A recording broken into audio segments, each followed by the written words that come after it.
বানিয়ে ফেললাম ঝিঙে আলু টমেটো দিয়ে রুই মাছের ঝোল। খুব সুন্দর করে কষে নিয়েছি।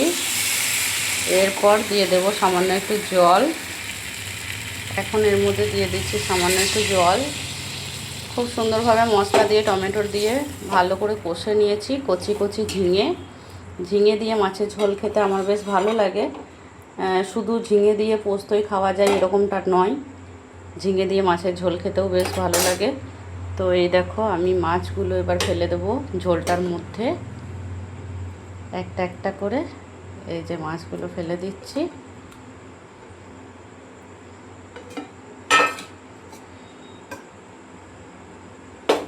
এরপর প্লেটের গায়ে যে হলুদটা লেগে আছে সেই সামান্য একটু হলুদ জলটাও এর মধ্যে দিয়ে দিলাম। এখন এটাতে থালা ঢাকা দিয়ে দেবো দিলাম। ততক্ষণে তোমাদেরকে আর একটা মজার জিনিস দেখাই। এটা কি বলো তো, এটা হচ্ছে ঝিঙের ছাল। এই ঝিঙের ছালটা আমি কি করেছি জানো, এটাকে আমি সিদ্ধ করে নিয়েছি। তোমরা ভাববে ঝিঙের ছালও আবার খাওয়া যায়? হ্যাঁ, ঝিঙের ছালও খাওয়া যায়।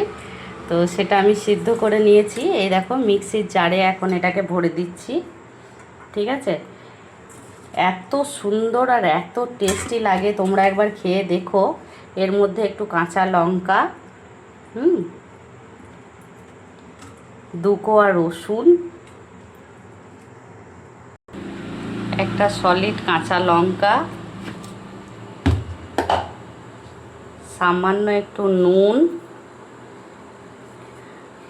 এই সমস্তটা একসাথে করে মিক্সিতে বেটে নিয়ে আর কালো জিরে দিয়ে, দেখো এটাকে আমি মিক্সিতে গুঁড়ো করে নিয়েছি। এরপর এটাকে কালো জিরে দিয়ে ছুঁকে দিলেই হবে। একটু সর্ষে তেল দিয়ে দিলে ও সেই স্বাদ, গরম ভাতে খেতে যা ভালো লাগে না, একবার করে দেখো তোমরা। এদিকে আমার ঝোলটাও ফুটে গেছে। এই যে ঝোলটা টকপক করে ফুটে গেছে। এর মধ্যে দিয়ে দেব আমি কি বলো তো, নামাবার সময় সামান্য একটু রাঁধুনিটাকে এইভাবে ডলে নিয়ে আর এইভাবে ঝোলের মধ্যে ছিটিয়ে দিলে দারুণ লাগে স্বাদটা কিন্তু। এই দেখো কত সুন্দর ফুটে গেছে, দেখেছো? আমার মাছের ঝোল কিন্তু রেডি হয়ে গেছে। এবার কড়াইটা নামিয়ে নিয়ে আমি কিন্তু, এই যে হয়ে গেল আমার মাছের ঝোল রেডি। এরপর ওই কড়াইয়েই আমি কিন্তু সামান্য একটু তেল দিয়ে দেবো। এ দেখো সামান্য একদম সামান্য তেল দিয়ে দিলাম। এরপর দিয়ে দেব আমি কালো জিরে। এ দেখো 2-4 দানা কালো জিরে শুধু দিয়ে দেব।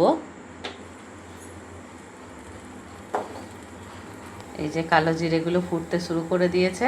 এর মধ্যে আমি দিয়ে দেব এই বেটে রাখা ঝিঙের ছাল বাটা।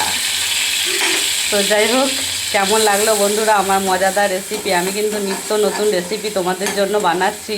তোমরা কিন্তু কমেন্ট করে বলো যে আমার রেসিপিগুলো তোমাদের কেমন লাগে, আর একটু খেয়েও বলো তোমরা বানিয়ে যে আদেও কি আমার রান্নাগুলো টেস্টি হয়। মানে আমি তো ধরো তোমাদের বাড়িতে বাড়িতে দিতে পারছি না, আমি উপকরণটা বানানোটা বলে দিতে পারি, আর সেটা তোমাদেরকে বাড়িতে বানিয়ে খেতে হবে আর খেয়ে বলবে যে কেমন স্বাদ।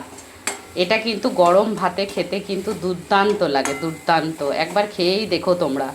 এই দেখো আমার ঝিঙের ছাল বাটা রেডি। এর মধ্যে আমি আবার উপর থেকে দিয়ে দেবো একটু কাঁচা সর্ষের তেল। ও মেখে নিয়ে ব্যাপারটা যা জমবে কি বলবো তোমাদেরকে। তো সবাইকে টাটা।